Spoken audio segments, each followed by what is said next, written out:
Retrouvez vos émissions préférées Equality sur le site www.equality-radio.fr. Equality, c'est votre émission contre les discriminations et pour l'égalité. Choisis pas sa couleur de peau, en commun et tout mot hétéro. Qui sommes-nous pour juger ce qui est bien ou mal? Dit-on pas que chacun est égal? L'union fait la force. Equality, c'est le sujet du jour. Ça va les oreilles? Ça va. Ça va, c'était agréable. Moi, ça Bon, ça va alors. Sujet du jour, on va parler donc de la journée contre la misère qui aura lieu dans 2 jours. 17 octobre. On connaît bien ça, nous, personnellement. Hein, c'est quelque chose qu'on a toujours fait depuis des années. Donc, nous, on connaît bien, peut-être moins Lionel. C'est normal. T'en as jamais fait? Non, jamais. Ça t'a jamais donné envie de... Disons que je faisais jamais attention aux dates, donc du coup, ça passait... Rassure-moi, l'émission existe depuis combien? Depuis Belle Lurette. Ça fait 5 ans. Et en 5 ans, moi, je m'en suis jamais préoccupé, quoi. Donc. Ah, c'est les dates, toi, ça te... non. Bon, d'accord. Bon, ben, c'est quelque chose qui te... Et, imaginons que tu l'aurais su, s'il y avait quelque chose, tiens, par exemple, l'assistance, s'il y avait quelque chose un 17 octobre qui serait là ou pas? Bah oui, forcément. Fortement, oui, je pense, oui. Ça permettrait de sortir un peu, quoi. Je vois pas le rapport. Non, mais si, après, peut-être, oui, je sais pas, oui. Après, je vais pas dire que je me sens pas concerné, mais... Qui n'est pas concerné par la pauvreté? Bonne question. Tiens, qui est concerné par la pauvreté? Ah ben ça, les gens qui se sentent pauvres. Eh bien, et parce que tu penses que demain, ça peut pas t'arriver. Bah, j'ai jamais dit ça, mais pour moi, je me sens pas concerné, même avec... en vivant avec le peu que j'ai, je me sens pas concerné. Quoi. Ah oui, c'est quelque chose que tu as toujours dit. Je pense que tu répéteras sans cesse tous les ans, si je comprends bien. C'est que même si tu vis avec les RSA, tu ne te sens pas pauvre. Ah non. Et explication. Bah, explication, il y a, on vit avec un certain salaire qui nous fait largement de quoi vivre, qui nous permet de largement payer notre loyer, qui nous permet de manger, de vivre, quoi. Je veux dire. Est-ce que tu penses qu'un RSA c'est suffisant pour vivre et pour manger? Ah bah après, je suis pas tout seul, donc voilà. Après pour une personne seule, je sais pas. Tout dépend de ce qu'elle a à côté la personne, mais moi à l'heure actuelle, je vis bien. Alors je vais te poser une question plus chiante parce que tu vis bien, oui, mais je vais te poser la question si tu étais tout seul à vivre avec le RSA. Bah je m'adapterais avec mes moyens. En fonction de mes moyens. Parce que là, t'es dans une situation, on va dire, voilà, je suis obligé de dire que t'es dans une situation, tu vis avec ta mère. Confortable. Non, pas confortable. Semi-confortable, on va dire. Je ne peux pas dire on peut pas dire confortable, on n'a jamais un confort avec le RSA, ça c'est clair. Mais supposons que tu aurais pas le revenu de ta mère et le revenu de ton mari, si t'avais uniquement tes revenus, penses-tu y arriver? Bien sûr, mais parce que je m'adapterais à la situation. Tu t'adapterais à la situation. Totalement. Donc avec j'ai tout le temps fait d'ailleurs. Donc avec 400 € d'RSA, tu paierais 750 € de loyer. Non, mais j'habiterais pas dans un logement à 750 €. Donc tu trouverais le moyen de t'adapter selon tes revenus, c'est ça que tu veux dire. Donc dans un appart même, s'il le faut. Un studio, même voilà quoi. Ça me gênerait pas du tout. C'est que derrière il y a aussi l'électricité, il y a de la nourriture. Mais tout s'adapte quoi, je veux dire. Tu peux faire tes courses en fonction, sans forcément faire trop de fioritures, mais voilà, il y a quand même encore des magasins qui te permettent de faire des courses pour une somme assez raisonnable, quoi. Tu penses les produits essentiels, quoi, je veux dire. Tu penses largement y arriver avec 400 €? Alors moi, oui, en ayant un loyer, je veux dire une connerie, modéré, c'est largement jouable. Et puis bon, faut pas se cacher, il y a aussi les aides de l'État. Il y a toutes les aides, donc on peut largement subvenir à nos besoins un minimum. Quoi. Et toi? Alors toi, tu connais ça? T'as connu ça, on va dire. Aujourd'hui, c'est beaucoup moins, mais t'as connu ça à l'époque, à Bordeaux surtout. Qu'est-ce que tu peux dire là-dessus? Est-ce qu'on peut vivre largement avec un RSA? On survit, ouais. On survit. Dans quel sens? Dans le fait qu'il y a des mois où ça peut être plus dur que d'autres. Il y a des mois qui sont plus durs que d'autres. Ah. Alors, dans quel sens? Parce que voilà, il y a des factures qui tombent malheureusement. Il y a beaucoup. Il y a des factures qui tombent qui sont pas forcément attendues. Et si. Toi, tu te fais ton budget, par exemple, pour un mois, pour le mois, tu te fais ton budget, tu t'aperçois qu'il y a une facture de téléphone qui tombe, qui était pas prévue, s'il y a un prélèvement qui tombe. Alors attends, j'essaie de comprendre. Comment ça, il y a une facture de téléphone qui n'est pas prévue? Tu le sais tous les combien de temps tombe une facture? Oui, peut-être. Mais ça peut arriver qu'il y ait eu un retard ou un prélèvement qui est pas passé ou un truc comme ça et qu'ils te le mettent le mois d'après. Si le prélèvement n'est pas passé, c'est que t'as pas laissé les sous pour que ça passe. En plus, ça a des frais derrière. Et là, il faut prévoir en plus les frais bancaires. C'est ça. Mais normalement, on est censé justement prévoir que combien temps et temps. On ne sait pas combien parce que c'est vrai que la facture, tu sais pas combien, notamment. Tu sais jamais combien. Les factures d'eau, les factures d'électricité, tu ne sais pas exactement combien. Sauf quand t'as des mensualités. Alors là, c'est plus facile. Voilà, c'est plus facile à gérer. Ce qui est majoritairement conseillé, quoi, c'est de tout faire mensualiser un maximum. Comme ça, au moins, tu sais où c'est que t'en es avec ton budget, quoi. Avec un RSA, on y arriverait à payer des mensualités? Non, parfaitement. Oh, non. Je sais pas. Je peux dire que non. Parce qu'il faut quand même, uniquement le RSA, je parle. Imagine, loyer, plus la facture d'électricité par mois. Tu comptes la nourriture. Bon, ça c'est une histoire de budget, combien il reste. Il faut compter l'assurance. Assurance habitation et bien sûr les assurances, toute forme d'assurance. L'eau, mais uniquement si c'est pas dans les charges. Évidemment, le gaz. Faut pas l'oublier. Enfin, tout ça, et tu penses que c'est faisable avec un RSA? Bien sûr. Pas facile, hein. Moi, je vis sous mensualité, de toute façon. Que ce soit pour l'assurance de la voiture, pour la voiture, pour l'électricité, pour l'eau, pour tout le reste, pour les téléphones, etc., pour Internet, etc., etc. Très bien. On va faire un petit peu de chiffres. Tiens, on y reviendra si vous voulez sur le RSA plus tard. On va faire des chiffres d'abord dans le monde. C'est des chiffres de 2015. J'ai pas plus récent. Je pense qu'il y en aura d'autres dans pas longtemps. Sachez qu'aujourd'hui, plus d'1 milliard d'êtres humains vivent au moins avec moins d'$1 par jour. Sachant qu'un $1 en euros, c'est kiff-kiff. Hein. C'est généralement kiff-kiff. Voilà, 2,8 milliards de personnes, soit près de la moitié de la population mondiale, vivent avec moins de $2 par jour. Par jour. Donc vous multipliez par 30 jours, ça fait $60 par mois. Ça fait 2,8 milliards de personnes dans le monde vivent avec, on va dire, $60 par mois. Ça fait peu. Ça fait peu, enfin, ça fait trop de monde pour peu de... Qui arriverait à faire $60 par mois? Est-ce que tu y arriverais?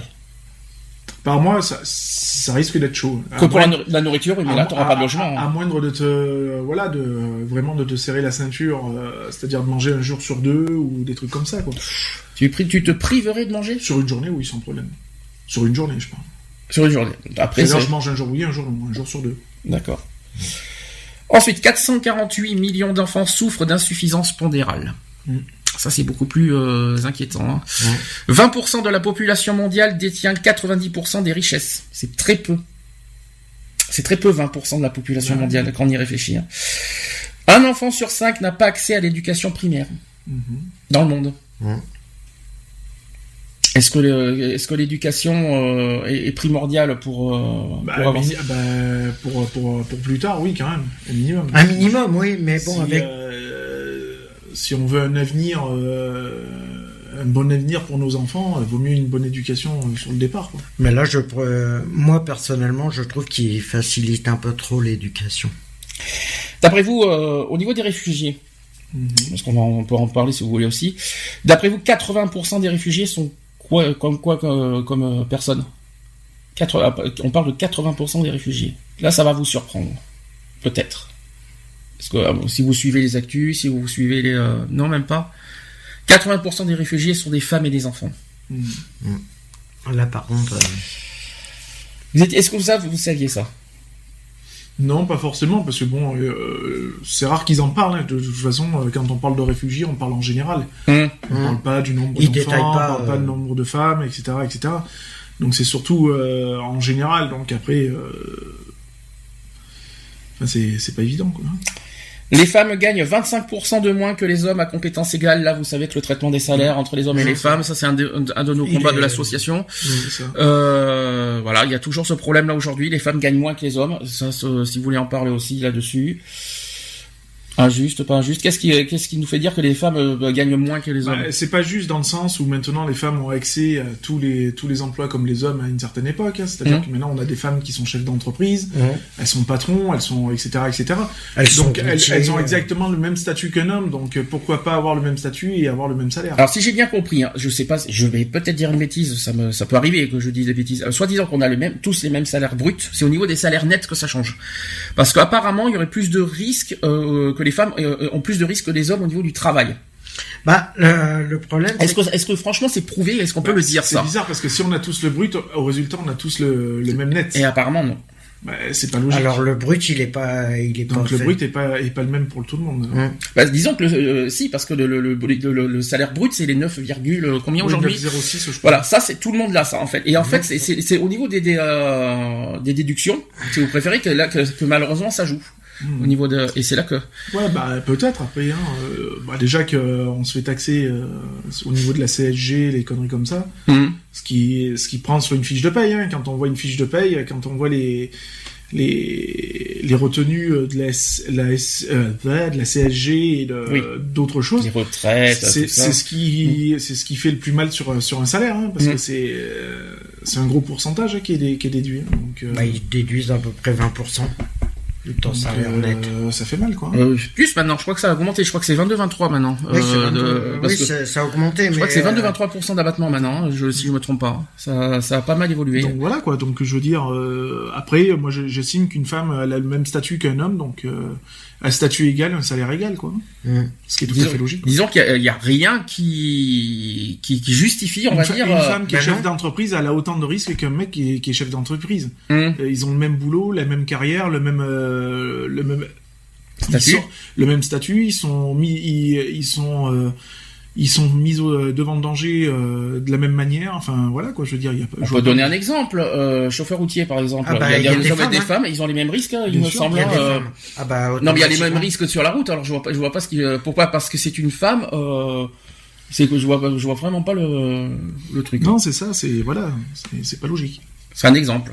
Il y a des risques des métiers qui sont pour tous et pas uniquement les femmes. Alors pourquoi les femmes? Parce que voilà, il y a une histoire de biologie. Enfin, bon, c'est injuste, quoi, on va dire. On en parlera de toute façon un jour de ça aussi en plus en détail. Ensuite, 76 millions d'adultes sont analphabètes et dont 2/3 sont des femmes. Décidément, les femmes sont beaucoup touchées par la misère. Je pense que vous l'avez remarqué.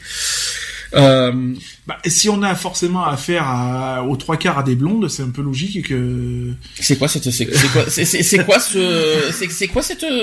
manière de dire? Qu'est-ce que t'as contre les blondes? Rien du tout. Non, mais c'est pour taquiner un petit peu, quoi. C'est voilà, quoi. Qu'est-ce que c'est que cette manière de parler des blondes?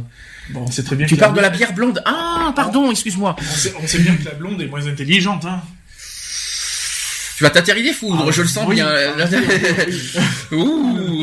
Lionel va se prendre des fouets, là. Mais c'est pas méchant, mais bon, voilà.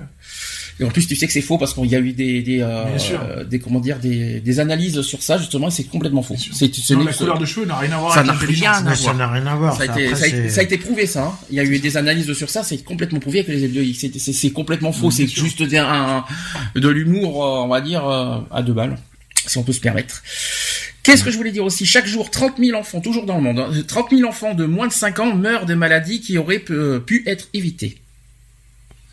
Alors, 30 000 enfants de moins de 5 ans meurent de maladies chaque jour. Jour. Ça veut dire que là, faites le compte, hein. C'est énorme. Alors, notamment, je pense que c'est les pays d'Afrique qui sont plus touchés. Logique. Et par rapport à l'eau, à l'alimentaire. L'eau surtout, parce que vous savez que maintenant l'Afrique est bien beaucoup touchée par quasi stérile. Hein. Ouais, ça commence à. Il y a pratiquement plus d'eau. Faut pas s'étonner pourquoi parce qu'ils arrivent plus à faire de puits maintenant. C'est pour ça qu'il faut pas s'étonner pourquoi les gens qui vivent en Afrique, pourquoi ils s'en vont. C'est pas pour nous faire chier, c'est qu'ils voulaient. C'est qu'ils ont plus. Ils ont besoin de vivre, c'est tout. Ils commencent à avoir. Dans pas longtemps, il y aura plus d'eau en Afrique. Je pense que vous avez entendu parler de ça aussi. Plus les guerres, plus la famine, plus les maladies, etc., etc. Il faut pas s'étonner. Moi, ça ne me surprend pas. Moi, je serais à leur place, j'aurais fait pareil. Donc, Après, on les tests qui viennent chez nous, non, je suis désolé, ils ne font que survivre, ils ne font que, voilà, il faut pas leur en vouloir pour ça, hein, si je peux me permettre. Si vous avez quelque chose à rajouter là-dessus au niveau des réfugiés d'ailleurs? Après, si on devait inverser tous les rôles, c'est-à-dire que nous on soit dans leur situation et eux dans la nôtre, est-ce qu'il y aurait le même retour? C'est ce que tu avais dit à la dernière fois. Il y a 15 jours tu l'avais dit. Le même retour. Ça c'est la grande question de toute façon. Hein. Puis on le saura jamais de toute façon. On n'aura jamais la réponse. Voilà. Maintenant, il faut aussi tendre la main à son prochain. Voilà. Et puis il faut que le prochain aussi remercie celui qui lui a tendu la main et ne pas le laisser dans l'ignorance, quoi. C'est bien beau d'aider, mais on demande pas de remercier à tout bout de champ. Mais un minimum de gratitude serait la bienvenue aussi. Qu'est-ce que tu appelles la gratitude? Parce que c'est pas, tout le monde ne connaît pas ça, on va dire. On vous aide. La moindre des choses, c'est d'avoir du respect pour ceux qui vous aident déjà. D'accord. Voilà, et au lieu de monter sur les grands chevaux et de manquer de respect à tire-larigot parce que on se croit en terrain conquis, non, quoi. Ok. Affaire à développer, on va dire. On va développer plus tard. C'est bien chorumé. Dans les pays en développement, plus d'un enfant sur 10 n'atteindra pas l'âge de 5 ans. Forcément. Forcément, parce que, les maladies, forcément la famine. Il y a la famine, bien sûr, on est d'accord. Pas les éléments de base, hein, donc de toute façon, voilà, quoi. Ensuite, plus de 500 000 femmes meurent chaque année durant leur grossesse ou en couche. C'est des chiffres qu'on n'a jamais fait, hein, je vous dis. On n'en a jamais parlé de ça, et qui méritent d'être entendus. Ça paraît surprenant, mais quand même 500 000 femmes chaque année, quand même. Hein. C'est terrible. Hein. Autre chose, aujourd'hui, 42 millions de personnes vivent avec le virus du sida, dont 39 millions dans des pays en développement. Eh oui, on peut en parler de ça aussi, et c'est pas fini parce que le VIH/SIDA est la principale cause du décès en Afrique. Oui. Évidemment, manque de soins, vous le savez, c'est pas une surprise. Oui, ça fait ça, ils font ça à tire-larigot. Hein. Ensuite, en Afrique subsaharienne, près de la moitié de la population n'a pas accès à l'eau potable. Alors voilà, c'est ce qu'on est en train de dire aussi, c'est quelque chose qui est grave, hein, parce que l'eau c'est vrai, c'est plus essentiel que la nourriture, je pense que vous le savez ça. Donc le corps humain a besoin d'eau, hein, sachant qu'il est fait de 65% d'eau, donc on a besoin absolument d'eau de toute façon, hein, c'est notre élément vital avant la nourriture. Donc de toute façon, sans eau, il y a un moment donné, on meurt. Quoi, et non seulement il meurt d'eau, et en plus vous connaissez les températures en Afrique. C'est ça. Dur, hein. C'est du plus 40 et moins 50 la nuit. Hein, c'est ça. Moins 50 la nuit. Façon de parler. Parce que moins 50 la nuit en Afrique, tu me la feras, sinon que les pauvres animaux là-bas, ça va être compliqué. Hein. Et surtout au Sahara, moins 50 la nuit. On en parlera. Il fait froid la nuit. Hein. Pas au Sahara. Sinon, il y aurait pas de désert. Hein. Il y aurait pas de désert dans ce cas. 2,4 milliards de personnes sont privées. Oui, alors ça aussi, on l'a pas dit. 2,4 milliards de personnes sont privées d'installations sanitaires satisfaisantes. Est-ce que ça vous saviez ça? C'est un peu logique dans le sens où quand ils ont pas déjà les moyens d'avoir des logements décents. Un minimum comme nous on a, hein, 4 murs en béton et un toit. Eux généralement c'est des plaques de tôle, c'est de la récup. C'est du bois. Donc après les sanitaires c'est difficile de faire des sanitaires avec de la tôle, quoi. Et enfin en Afrique subsaharienne, 1 personne sur 3 souffre de faim chronique. Ça fait réfléchir ce que je vous dis là aujourd'hui. Hein. Là ça fait réfléchir. Disons que ça fait réfléchir sur le gaspillage surtout. Je vois pas le rapport là. En France, on est les premiers. Faim chronique, hein, on est d'accord. La France, on est les premiers au niveau du gaspillage. Pardon, autant pour moi, ça y est, je viens de comprendre, ça y est. Non, parce que j'étais pas parti là-dessus. Au niveau du gaspillage de l'eau, de la nourriture et tout ça, on est les premiers. Ça y est, je viens de comprendre. Ça veut dire qu'au lieu de gaspiller, pourquoi on n'envoie pas aux personnes en Afrique, quoi. Pas des denrées qui risquent déjà cuit aussi. Hein. Tout ce qui est déjà cuit, t'oublies aussi. Hein. Voilà, des denrées périssables. On a des denrées qu'on peut largement envoyer en quantité. Tu vas pas envoyer par exemple un menu McDo en le riz, les pâtes. Le temps que ça va arriver, c'est déjà froid et mort. Hein. Disons que t'as plus de chances de recevoir des verres à la fin que. Le riz, les pâtes. Le riz, ça a toujours été ça depuis des années. Le riz, ça envoie les riz. Hein. Oui, mais Quand il y a eu dans les années 90 l'affaire de la Somalie, par exemple, vous savez, qu'on avait fait ça à l'école, on avait fait. Vous en souvenez de ça? Je m'en souviens. Des paquets de riz. Voilà, c'est ça. Moi, ça, c'est quelque chose est-ce qu'aujourd'hui ça se fait ça? Mais tout ça, c'est perdu. Non, c'est perdu. Ça, perdu. Ça se fait plus. Parce que il y a tout ce qui est les banques alimentaires, les associations qui envoient, qui expédient de l'alimentaire à droite à gauche.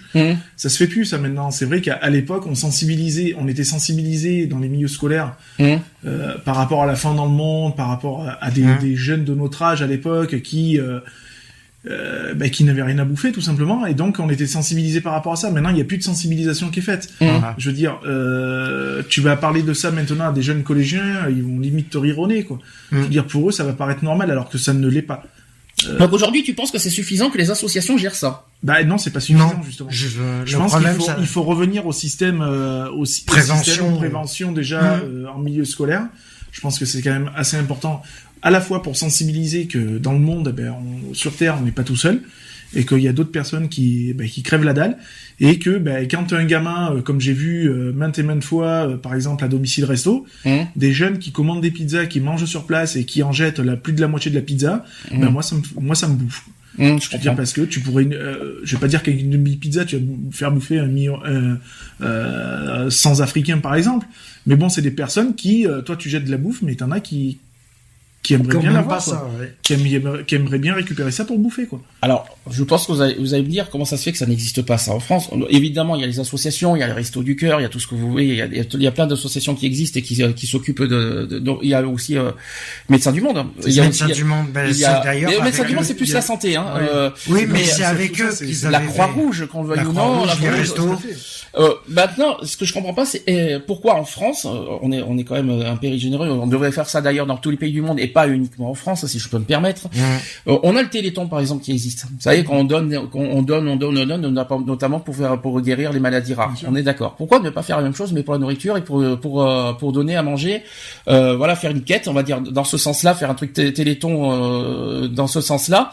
Et que toute la récolte va, on va dire, dans le pays d'Afrique pour qu'ils puissent nourrir. Là où je suis assez en colère, c'est qu'il y a beaucoup d'associations là-dessus, on est d'accord, mais il y a beaucoup trop d'associations qui sont basées sur les problèmes de la maladie, de la santé, etc., les maladies rares, tout ça. Je pense que si tout le monde pouvait se partager un petit peu la tâche, c'est-à-dire une part des associations s'occupe de tout ce qui est problème de santé, maladies rares, tout ça, et une autre partie qui s'occupe de la bouffe, quoi, je veux dire. Tout simplement, je veux dire, 90% des associations maintenant, c'est sur les maladies rares, c'est sur les machins. On est constamment sollicité pour, un coup c'est pour le cancer, un coup c'est pour la mucoviscidose, un coup c'est pour le chikungunya, un coup c'est pour je ne sais quoi d'autres maladies. On est constamment. Mais, ok, il y a le sida, il y a tout ça, là-dessus, je suis totalement compréhensif. Mais les gens ils vivent pas du sida, quoi. Je veux dire, c'est parce qu'il les fait nourrir, quoi. Je veux dire, je pense qu'il est moi pour ma part, il est plus important aussi de penser un peu à la bouffe, quoi. Alors attention, le Téléthon aussi d'action reste toujours des événements importants chaque année. Bien et que ça reste toujours utile. Maintenant, moi je pense de la bouffe et de la flotte, quoi. Je veux dire, parce que c'est quand même aussi important la flotte. Je pense qu'il devrait y avoir ce même type d'émission et de marathon, mais en faveur des personnes qui meurent de faim, on va dire. Défavorisées. Voilà, défavorisées. On prend les grandes surfaces. Tu prends les grandes surfaces qui accueillent par jour par des centrales des tonnes et des tonnes de palettes de flotte. Je veux dire, ça te coûte quoi en une année de faire expédier, je veux dire une connerie, une dizaine de palettes. Ça te coûte rien. Tu fais ton action humanitaire, c'est déductible de tes impôts si tu veux, patin, couffin, et on n'en parle plus. Et t'envoies 10 palettes de flotte dans un pays. 10 palettes de flotte dans un pays, c'est énorme. C'est énorme. Ok. Ça va pas dire que ça va résoudre le problème de la soif dans le monde, mais ça fait un geste, quoi. De toute façon, nous en France, on n'a pas les moyens de toute façon de nourrir tout un continent. On est d'accord. C'est pour ça que tous les pays de l'Union européenne déjà, tous autant qu'ils sont, c'est bien beau de se dire ouais, on fait partie de l'Union européenne, tout ça, nanani, nanana. Ouais, d'accord. Mais ils font rien derrière qui. T'es pas exempt aussi d'aider tes voisins, quoi. Je veux dire, il y a un moment donné, quand on voit qu'il y a certains pays qui sont dans la merde et que le pays d'à côté, lui, il se dort la pilule au soleil, je prends tout connement, tu prends la Corée du Nord et la Corée du Sud, ils sont côte à côte, t'en as un qui se dort la pilule au soleil, et t'as l'autre, qui flagelle, quoi, je veux dire, et c'est pas logique. Il y a une chose que j'ai entendue, il y a des choses que j'entends parce qu'on dit que la France est généreuse, mais moi je trouve qu'aujourd'hui sur ce terrain-là, je trouve qu'on est bien égoïste à mon sens, parce que j'entends souvent dire oui, il faut qu'on s'occupe de notre pays avant de s'occuper des autres. Est-ce que vous aimez cette phrase? Ça dépend dans quel sens quand même, parce que bon, quand on voit qu'on a nos chères têtes politiques qui partent à droite, à gauche et tout ça, sur notre compte, et que on a l'impression que toi on te laisse de côté, quoi. Je veux dire, on a des problèmes en France. On a un attentat. Ah bah ouais, mais il y a rien d'étonnant. Je veux dire, si tu ne fais rien pour surveiller ton pays ou quoi que ce soit, au lieu d'aller balader à droite à gauche, je pense qu'il y a plus urgent à faire avant d'aller se balader en vacances pendant une semaine à Tahiti ou je ne sais quoi d'autre, ou je ne sais où, quoi. Je veux dire. Je veux dire, après je vais pas dire qu'il faudrait je soutiens pas, attention, les dictateurs, tout ça, hein. Mais je veux dire, mais en attendant, les dictateurs, ils s'occupent de leur pays, quoi, je veux dire. Même si, par exemple, je vais pas dire que l'Allemagne est son dictateur, loin de là. Mais je veux dire, l'Allemagne a fait des progrès immenses. Je veux dire, l'Allemagne a été un pays qui a été vraiment dans la merde. Ils ont pris le problème à bras le corps, quoi, je veux dire. Ils se sont occupés de leurs concitoyens, de leurs machins, pour pouvoir remonter, avoir moins de chômage, avoir un semblant de vie, quoi, je veux dire. Un semblant de vie, et après de s'occuper de ce qu'il y a hors frontières. Et ça a totalement marché, puisqu'il y a moins de chômage en Allemagne. Ils ont fait des réformes abracadabrantes, mais qui ont fonctionné. Nous, on ferait la même chose, on s'en sortirait. D'accord. Je veux dire qu'il faut pas, je vais pas dire laisser les autres de côté, non. Mais balayons déjà devant notre porte avant d'aller balayer devant chez les autres. Enfin, sinon, t'es pas d'accord avec cette phrase? Non, à 100%, non, je suis pas d'accord avec celle-là. Personnellement, moi, je dis que ils ont voulu mettre, quand on est passé à l'euro, l'Union européenne et tout ça, moi, je pense qu'ils auraient dû se préoccuper d'autres choses avant de s'occuper des autres. Personnellement, c'est pas moins de, voilà, ils auraient dû, parce que quand t'imagines qu'ils balancent des millions pour l'armement, excuse-moi, ces sous-là, ils pourraient servir à autre chose. Alors moi je pense que c'est plus, alors ça c'est quelque chose que j'ai toujours critiqué depuis des années et des années, c'est surtout si on parle de la France, c'est surtout tout l'argent qui est mis sur l'éducation nationale. C'est aussi, mais la moitié des revenus de la France, c'est quand même l'éducation nationale, donc il faut quand même pas abuser. Maintenant, là-dessus, je vois ce que tu veux dire, mais pour moi, c'est pas une affaire pour moi, c'est pas à l'État de gérer ça, si je peux me permettre. Je sais pas si est-ce que c'est le rôle de l'État, franchement, de mettre des sous de côté pour subvenir aux besoins des pays, pour les continents. Moi, je pense que l'Union européenne, à sa création, il aurait dû mettre des règles bien prédéfinies.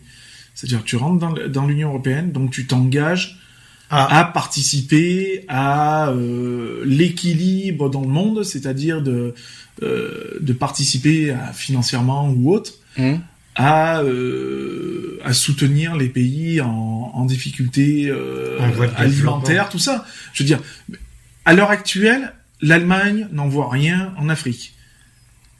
Les Russes, l'Espagne, c'est pareil. Le Portugal, c'est pareil. Tous les autres pays européens. L'Espagne est un pays pauvre, ça va être difficile pour eux. Ils sont pas si pauvres que ça. Tous les pays européens ne participent pas, quoi, tout simplement. On compte que sur la France. Oui, c'est vrai. On compte que sur la France. On n'est pas. Ah oui, c'est sûr qu'on n'est pas. On n'est pas Mère Teresa non plus, quoi. Hein, je veux dire. On est peut-être très généreux, mais c'est vrai qu'on n'est pas non plus. D'abord, il faut pas uniquement compter sur notre pays pour subvenir aux besoins de l'Afrique, ça c'est clair. Après, c'est vrai que chez nous, on a le cœur sur la main. On est le pays auquel on compte le plus d'associations. Tu prends l'exemple de la Grèce. La Grèce a été mise plus bas que terre. Ah mais là, au niveau économique, tu parles là. Oui. La Grèce est remontée. Il y a eu quoi? Il y a même pas eu un remerciement ou quoi que ce soit. Non. Je veux dire, maintenant, la Grèce tourne le dos à tout le monde, et puis c'est très bien, quoi. Je veux dire, et ça paraît normal aux yeux de tout le monde. Oui, mais ça revient pas à la question, parce que si on doit demander à l'État, je parle à l'État de s'occuper de comment vous dire ça, de nourrir, on va dire, les continents voisins. Dans ce cas, les Téléthons n'existent pas non plus. Dans ce cas, on va demander à l'État de subvenir, de contribuer pour faire guérir des maladies rares. Au lieu de dire, ouais, voilà, faut faire des dons, faut donner. Ok, faut donner, y a pas de souci. On peut donner. Le monde entier peut donner. Ne serait-ce que les footballeurs peuvent donner, pardon. Ne serait-ce que il n'y a donner, pas que les footballeurs. Hein. si chaque être humain donnait ne serait-ce que 1 euro, on réglerait déjà pas mal de problèmes. Bah, les politiques aussi, il faut qu'ils donnent.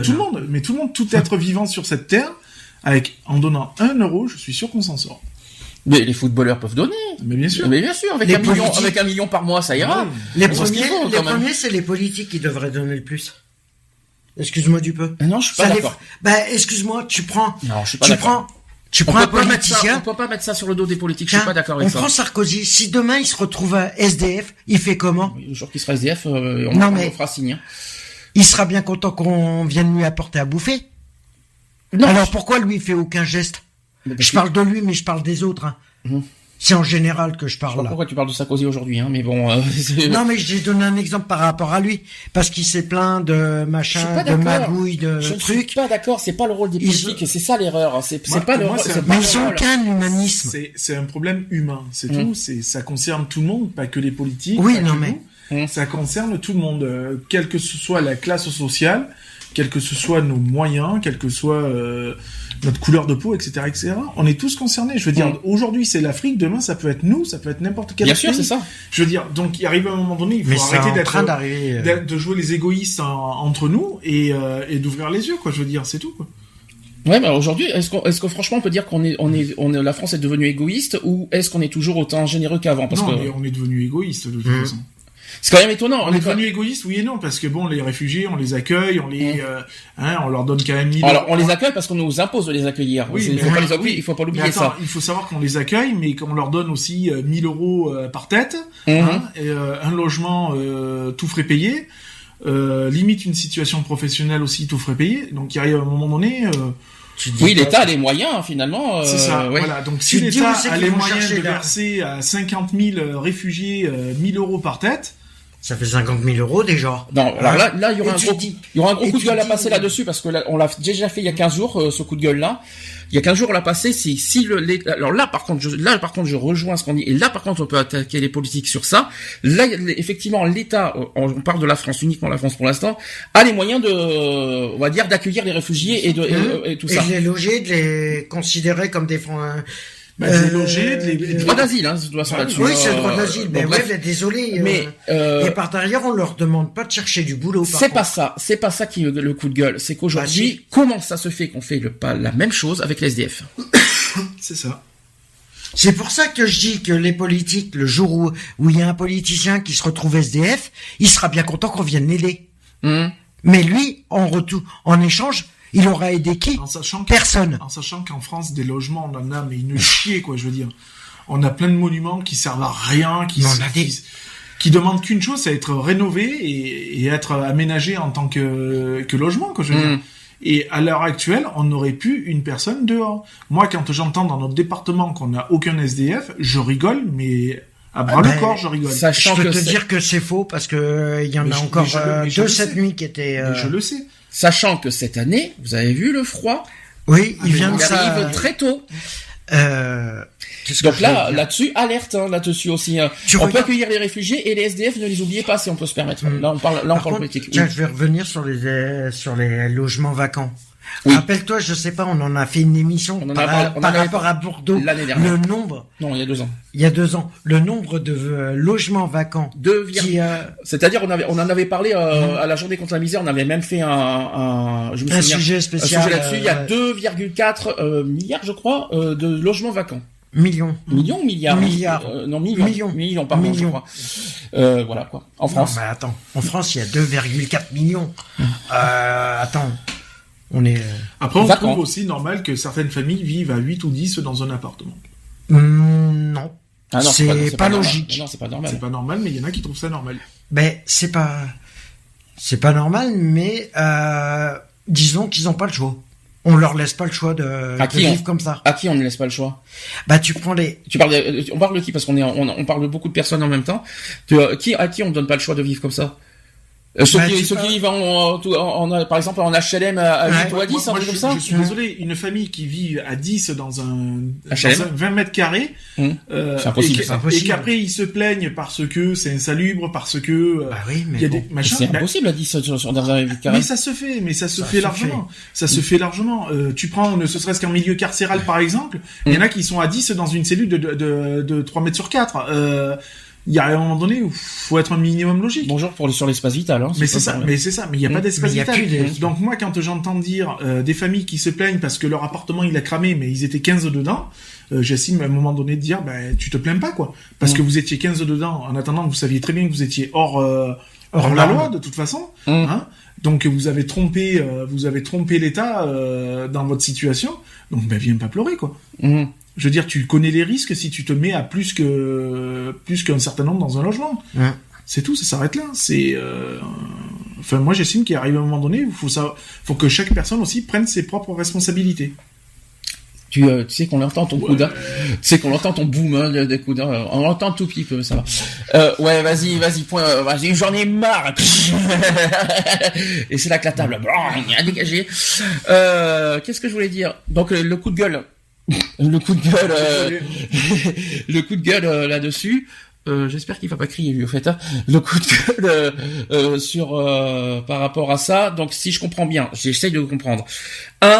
Les SDF qui sont à la rue alors qu'il y a des réfugiés qu'on loge gratuitement, c'est pas logique. 2, des personnes à 10 dans un logement de 20 mètres carrés, c'est pas logique non plus alors qu'il y a des logements vacants, il y a tout ce qu'on veut. Non mais voilà, après on est d'accord. Personnellement, qu'est-ce qui est vraiment logique? Moi, je me pose la question, quelles sont les priorités exactement des politiques? Si c'est simplement d'éviter la guerre mondiale, c'est pas la peine, hein.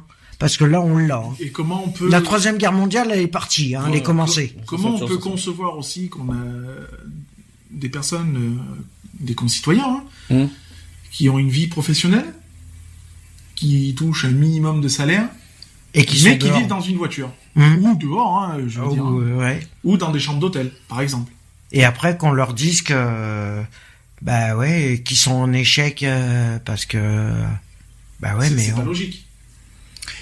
Excuse-moi, je suis obligé de baisser ton son, t'es trop fort, je pense, hein. Je l'entends, j'entends vachement. C'est peut-être parce que je suis trop près. Mais peut-être, mais c'est surtout que t'es trop fort. Et si je me mets là? Faut pas manger le micro. Oui, c'est je pense. Et si je me mets là, on m'entend plus. Non, c'est bien là. Qu'est-ce que je voulais dire d'autre? Donc autre justice. Donc on a parlé de logement, on a parlé de ça, on a parlé déjà que la France est pratiquement la seule pays qui s'occupe de faire vivre du tiers-monde. Non, effectivement, c'est pas logique non plus. Les États-Unis, je sais pas s'ils font quelque chose, je sais pas. Non. Je sais pas, c'est vrai qu'on n'a pas beaucoup vu. Je sais pas. Là, c'est vrai que la Croix-Rouge, par exemple, quand il y a eu le souci le plus récent, c'était Haïti. La France, tout de suite, va sur le terrain Haïti. Est-ce que ça, franchement, c'est notre rôle? Mais c'est le rôle de tout le monde. Oui, ça devrait être le rôle de tous les pays de l'Union européenne déjà, c'est d'envoyer un minimum de secours, un minimum de moyens pour le pays en détresse. C'est tout, ça s'arrête là. Je veux dire, il y a pas de non, c'est à la France de le faire. Non, c'est tout le monde est concerné. Je veux dire, demain ça arrive en Allemagne, et l'Allemagne sera bien contente de trouver les Espagnols, les Italiens, les Portugais, les Russes. J'allais dire une connerie. Les Russes, c'est pas du jour au lendemain. Les Américains, par exemple, venir les aider. Je veux dire. Alors pourquoi dans d'autres pays tout le monde ne se sent pas concerné et alors on n'envoie que la France? Bon, la France fait ça, on va dire automatiquement, mais ça devrait, les autres pays devraient faire le même procédé tout de suite, comme a fait la France. Hein. Parce que la France n'a pas perdu du temps. Du jour au lendemain, on envoie un hélicoptère. Ah mais le jour même il partait. Le lendemain, je crois. Mais non, le jour même il partait. Mais la seule réactivité qu'il y a eu, c'est quand on a eu ce crash ici dans les Alpes d'Haute-Provence, où l'Allemagne a réagi. Forcément, ils sont responsables. Du tac au tac. Ils ont une part de responsabilité en même temps. Mais ils auraient pu faire traîner parce qu'en attendant, les premiers secours qui étaient sur place, c'était quand même nous. Normal, c'est sur notre territoire. Mais bon, ils ont quand même réagi. Eh ben, si t'es capable de réagir pour ça, parce que t'as tes concitoyens patins, fais pareil pour les autres. Je veux dire, t'es capable de le faire pour tout le monde. Très bien. On continue. Donc cette fois, on va venir en France. On a fait pas mal de choses. On a dit notre opinion par rapport aux pays voisins et surtout les pays d'Afrique. On va revenir en France maintenant. Est-ce que vous avez votre propre définition sur la pauvreté? Non. Non. Non. Pourquoi, pour toi, qu'est-ce qu'être pauvre? Je sais pas. Ah, là, Non, c'est la question qui tue. Je sais pas, j'en sais rien. C'est, ouais, peut-être de vivre avec moins d'1 euro par jour, peut-être, j'en sais rien. Est-ce qu'être pauvre est une histoire uniquement financière? Non, c'est un tout. C'est un tout, global. parce qu'on peut être pauvre, on peut être pauvre culturellement parlant, on peut être... Justement, on en parlait tout à l'heure, la culture. Donc voilà, quoi, je veux dire, moi je suis pas quelqu'un qui suis forcément cultivé ou quoi que ce soit. Donc je vais peut-être dire oui sur certaines choses où je suis pauvre de connaissances, ou voilà. Après... C'est quoi pour toi être pauvre? Bah, de toute façon, c'est être pauvre, c'est pas spécial. C'est pas spécialement au niveau financier, ça peut être vestimentaire, ça peut être au niveau des soins, ça peut être... Il y a bien plus de critères. C'est tout à fait ça. Qui sont au niveau de la pauvreté que l'on peut plus... Au bout d'un moment, on dit stop parce que tu sais plus, tu sombres tellement... Alors, c'est une spirale, hein. Alors, il a exactement dit ce qu'il fallait, parce que effectivement, c'est pas uniquement financier. Si on doit parler financier, vous savez que on est pauvre en France en dessous de combien d'euros? On est considéré comme pauvre, si vous préférez. En dessous de combien? Je me souviens plus de tout. Seuil de pauvreté en France. 500, non? Ah non, chaque fois tu fais c'est- l'erreur là-dessus. Hein. Chaque fois. C'est dingue ça. Alors, je pense que je crois que ça a augmenté cette année parce qu'à chaque fois le SMIC a augmenté en juillet. Alors je n'ai pas le nouveau chiffre du seuil de pauvreté. Il me semble que ça a augmenté. Je crois que c'est 981 € maintenant. Si je me trompe pas, parce que en fait le seuil de pauvreté augmente selon le SMIC. C'est basé sur le SMIC. Aussi, on va faire une tranche en dessous de 980 €. Ben vous êtes considéré comme pauvre. 980 €. Je pense qu'il y en a plein dans les pays voisins qui aimeraient avoir 980 € quand même, hein, si je peux me permettre, hein, quand j'y repense. Parce Non, mais que... c'est voilà, on se plaint de notre situation. Il y a pire. Il y a pire, la preuve. Hein, est-ce que tu pourrais vivre avec moins de $60 par mois? Ça m'étonnerait fort. Voilà quoi, je veux dire. Je trouve qu'on est quand même pas mal loti quoi sur ce côté-là. Alors, la France, elle a pas trop à se plaindre de... Alors oui et non. Oui. On n'a pas trop à se plaindre, oui et non, parce que vu les D'un chiffres en certain France, sens, vu d'un les certain sens, on n'a pas trop à se plaindre parce Alors, que oui au et niveau, je suis pas d'accord. Peut-être au niveau financier, parce qu'effectivement, je crois qu'on est un des seuls pays qui avons créé le RSA, je pense. On est le seul. Je pense. Après, de là dire qu'on n'a pas à se plaindre, je suis désolé, il y a plein de mal logés, il y a plein il y a les SDF, il y en a encore en France, donc on n'a pas encore on peut réussi se plaindre sur certains trucs qui sont pas encore réglés. Il y a beaucoup de choses qui sont pas réglées et on essaye du mieux qu'on peut pour essayer de les régler. Là où je vois où on n'a pas trop à se plaindre, c'est quand même pour les personnes qui veulent, et là je parle bien pour les personnes qui veulent s'en sortir sur tous les points, ils peuvent. On a quand même un minimum d'aide pour les défavoriser en plus. Après, mais on arrive toujours à distinguer une personne pauvre. Il y a toujours un élément qui te différencie. Alors, si tu pouvais synthétiser tes phrases, on comprendrait mieux. Oui, j'essaie de trouver mes mots, c'est pas évident. Mais c'est un sujet qui me... Ah ben je sais que c'est un sujet qui est du... Mais ce que je veux dire, c'est que je comprends ce que tu veux dire, c'est qu'effectivement en France on n'a pas trop à se plaindre parce qu'il y a des aides qui existent, et c'est ce que Lionel aussi a dit tout à l'heure, que on n'a pas trop à se plaindre parce qu'il y a le RSA qui existe. Je crois qu'on est un des seuls pays à avoir ça. Oui, on est le seul ou on a d'autres qui ont créé le RSA. Le seul. Je pense qu'on est les seuls. On est le seul en France. C'est vrai qu'on n'a pas trop à se plaindre. Maintenant, là où je pointe le doigt, moi, je suis désolé, il y a encore en France des problèmes de mal logement et des problèmes d'SDF. Hein, personnellement, voilà, je crois que c'est les deux points noirs au niveau de la pauvreté en France, qu'on doit pointer du doigt, et que à mon sens, la France n'a pas résolu de toute manière. Donc, et il ne peut pas le résoudre. Alors ça c'est une bonne question. Ça c'est une bonne question. Est-ce que la politique se charge de s'occuper de ça? Ça c'est une bonne question en France. Bah non, parce que regarde, c'est vrai que je sais pas il faut construire. C'est les associations qui s'en occupent de ça. Parce que regarde, ils font construire des logements à Tire-Larigot, mais c'est pour qui? C'est pour les réfugiés. Non, mais en fait, je rejoins ce que tu dis parce qu'effectivement, ce n'est pas faux. C'est vrai que l'État se décharge et se lave les mains de ça. Et se décharge de ça et à qui donne les rôles de ça? Aux associations. Et après, ils se plaignent que les associations demandent des sous. Bah ouais. C'est ça. Tout à fait. Je confirme. Non mais faut pas. Après, est-ce que c'est maintenant? Je vais reposer une question. Est-ce que c'est finalement on inverse la question de tout à l'heure? Est-ce que c'est au rôle des associations de s'occuper de ça? Ben non, c'est au rôle du pays. C'est c'est un global. On a des ministères, où il y a des ministres dedans, où ils sont propulsés à certains postes. Occupe-toi de ton boulot, quoi. Je veux dire, t'as le ministre de la Justice, lui il s'occupe de la justice, t'as le ministre de l'Intérieur, lui il s'occupe de l'extérieur. Je veux dire, on est censé être représenté par des personnes de l'État qui font pas leur boulot. Du gouvernement plutôt. Oui, du gouvernement. Ça reste une partie. Ouais, mais alors, ça l'État, reste c'est pas le gouvernement, attention. Mais ça fait partie de l'État quand même. Oui. Le gouvernement fait partie de l'État. On vote aussi pour eux. Donc de toute façon, le gouvernement, c'est pas nous qui nommons les gouvernements. Non, c'est pas nous. Mais, on vote pour le président. Donc le président après il fait son gouvernement, fait sa salade, et il fait sa sauce. Et nous, c'est ça, on se ramasse les sauces, nous. C'est bien.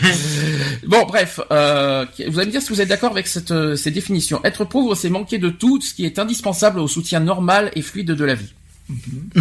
Être pauvre, c'est dans notre société actuelle, c'est d'abord la pauvreté est partout. Elle est parfois sous nos yeux, parfois cachée, parfois dérangeante, parfois elle nous attriste. Pourtant, en 2016, il serait temps que nous la regardions cette pauvreté. Chacun est pauvre à sa manière, pauvre en amour, pauvre en argent, pauvre en liberté. Voilà.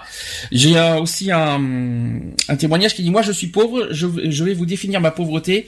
Ce qui est pour moi la pauvreté, c'est quand je dois aller à l'école mais que je ne peux pas y aller, quand je dois manger mais je ne peux pas, quand ma femme et mes enfants souffrent, je n'ai pas le niveau intellectuel suffisant pour nous sortir de cette situation, ni moi ni les miens. Là je me sens vraiment pauvre, physiquement pauvre, mentalement pauvre. Voilà un témoignage. Ça résume bien ce que c'est Forcément, si tu n'as pas les connaissances, la connaissance, donc la culture, tu ne peux pas aller au-delà de ce que tu ne maîtrises pas tout simplement. Et ça se comprend. En France, alors c'est une fourchette parce qu'en fait il y a les très pauvres et les pauvres. Alors on est en France il y a 8,5 millions de personnes pauvres. Et on compte 4,9 millions de personnes très pauvres en France. C'est-à-dire que ça dépend du seuil de pauvreté, parce qu'il y a plusieurs seuils. D'après l'INSEE, une personne est considérée comme pauvre lorsque son niveau de vie est inférieur à 60% du niveau de vie moyen de la population. Donc, si vous préférez, le SMIC. Si on est à moins de 60% du SMIC, on est considéré comme pauvre. Je sais pas si on peut dire ça, franchement. 60%, c'est quand même pas mal, hein. Ouais, mais bon, faut regarder sur un global aussi, hein. Tu prends le système de 200% et tu divises. Oula, on fait un peu de maths aujourd'hui. Ça fait mal là. Non mais c'est pour tout. En fin de compte, c'était une histoire de calcul. Après, tout dépend de l'hygiène de vie, comment tu vas gérer ta vie, quoi. Je veux dire. En France, sachez qu'on compte 14% de la population française qui sont pauvres. 14% de la population française est pauvre. Tout confondu, tout âge confondu, je tiens à préciser. En 4 ans, environ 800 000 personnes se sont ajoutées aux habitants vivant sous le seuil de pauvreté en seulement 4 ans. Ce chiffre creuse un écart entre la population parce qu'entre 2008 et 2012, les riches ont continué à s'enrichir tandis que les pauvres ont continué à s'appauvrir. Ça me fait penser à la folie des grandeurs, ça. Au film La folie des grandeurs avec De Funès, ça. C'est normal. Les riches, c'est fait pour être riches, les pauvres, c'est fait pour être pauvres. Ouais, moi, je te dis, moi, je suis désolé. Oui. Parce que ce qu'ils oublient, c'est que les riches, et qu'ils en veulent toujours plus parce qu'ils sont tellement dans leur confort. C'est pas le CL non plus, hein. Non, mais tu vois, c'est ça. Tu vas prendre un chef d'entreprise ou tu vas prendre un du gouvernement, le chef d'entreprise, il va essayer de vivre, il va vivre, mais le chef du gouvernement, lui, il a rien à faire. Tout lui est payé. Sur qui? Sur le dos de la société. Non, mais faut arrêter. Et après, c'est à la société qu'on demande de plus de travailler pour fournir plus d'heures, de fatigue, d'un niveau de problème de santé.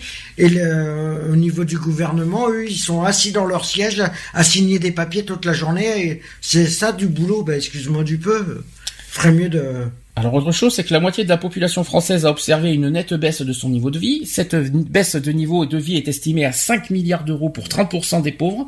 30% des plus riches ont quant à eux accumulé 18 milliards d'euros supplémentaires. Ça va, ils ont les moyens, eux. Non, mais voilà. Dont la moitié pour les 10% les plus riches. On assiste donc à une répartition inégalitaire des revenus en France. Donc ça veut dire que eux, ceux qui sont riches, ont largement les moyens, on va dire, de donner. Eux, il n'y a pas de souci. Eux, ils n'ont pas d'excuses, on va dire. On parle aussi, autre chiffre qui n'est pas les moindres, 3,8 millions de Français sont mal logés. Ça aussi, c'est un grand point nord de la France. Sachez que les mal logés sont ceux qui n'ont pas leur propre logement ou qui vivent dans des conditions de vie insalubres. Voilà, tout simplement. Donc, les SDF sont considérés comme mal logés. Et ceux qui ont des problèmes nous, par exemple, on est... Non, est-ce qu'on peut considérer notre logement comme insalubre? Oui, avec la fenêtre, on peut se permettre. Et parmi ces 3,8 millions de personnes, 2,9 millions vivent dans un logement inconfortable de petite surface ou surpeuplé. C'est un petit peu ce que tu as dit, un petit peu. 900 000 personnes n'ont pas de logement personnel. Alors là, ça fait mal. Elles sont soit sans abri, soit dans des habitations de fortune. Vous savez ce que c'est, les habitations de fortune? C'est quoi? Oui, c'est des baraquements. C'est des cartons. Des baraquements de tôle ou... Non, c'est tout simplement les caravanes ou les mobil-hommes, tout simplement. Ouais.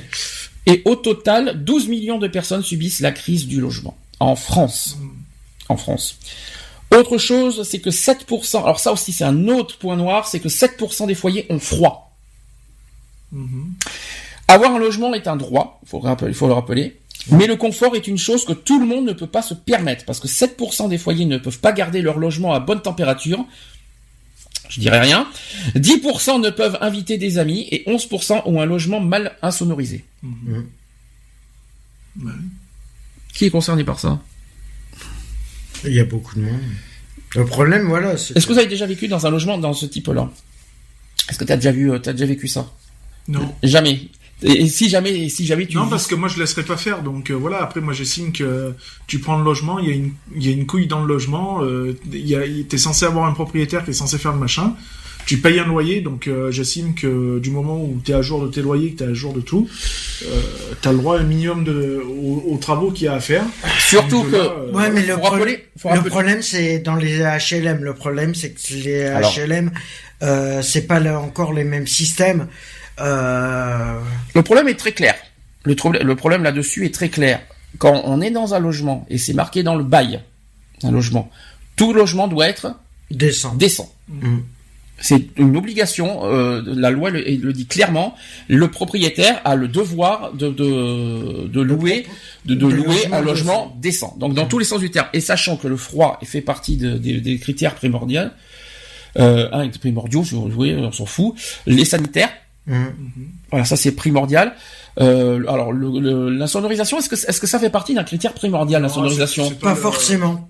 Je pense que c'est pas le plus important. Des murs en carton, mais voilà. Quoi. L'insonorisation, c'est pas le plus grave. Je pense que le plus grave, c'est qui est la température du logement, chauffer, les sanitaires, cuisine, tout ce que vous voulez, qu'il y a au moins un WC, etc. Ça, c'est une obligation. Est-ce que vous voyez d'autres particularités obligatoires dans un logement? Bah non, après. Parce que dans un studio, c'est une pièce avec tout dedans. Donc, l'électricité, est-ce que pour vous l'électricité est un moyen primordial, est un critère primordial? Bah, un minimum quand même. En même temps, si t'as pas d'électricité, t'auras pas de. Bon, l'été, c'est t'auras pas d'eau, t'auras pas. Non mais si, voilà, l'eau, tu l'as. L'eau est un critère primordial, effectivement, mais pas l'électricité. Bah si, parce que comment tu cuisines? Comment tu cuisines? Avec les gaz. Non mais. Oui, si t'es à gaz. Si t'es à gaz. Tu dois acheter, par exemple... Maintenant, tu prends les nouveaux logements, principalement les nouvelles maisons, tout ça, elles sont... gaz de ville. Non, bah, même plus. Oui, les trois quarts, c'est des plaques à induction. Hein, donc, ouais, non, mais... C'est de l'électrique. Hein, donc, l'électricité, j'ai pas vu dans le bail que l'électricité est un critère primordial. Hein. J'ai pas vu ça dans les lois. Enfin, moi, c'est nécessaire. Pour nous, c'est nécessaire. Voilà, pour nous, c'est nécessaire, mais c'est pas considéré comme primordial. Il est pas comme primordial. Il faut que ça soit bon au niveau de température et il faut qu'il y ait les sanitaires et l'eau, bien sûr. L'eau est primordiale. Mais... Ça, c'est obligatoire. Non, mais ça. voilà. Après, Alors, justement, 1% des logements ne sont pas équipés d'eau courante.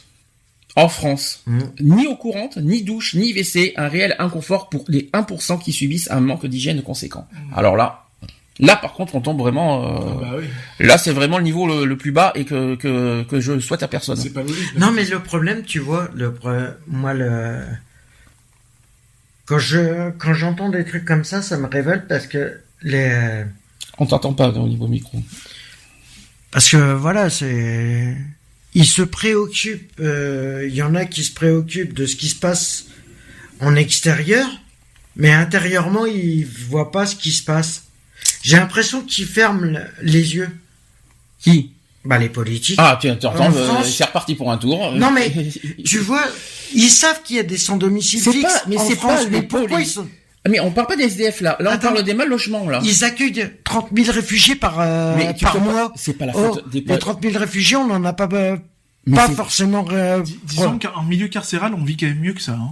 Alors, d'accord. Là, par contre, c'est intéressant ce que tu dis. Parce qu'il y a le minimum de confort. On est dans une pièce qui fait 3 mètres sur 4 à peu près. Hein. Je crois que c'est un peu plus grand que ça, mais où t'as un minimum, un lavabo, un lit, une plaque de cuisson et une télé et un chiotte. Je veux dire, si t'oublies tout ce qui est télé, tout ça, c'est le minimum.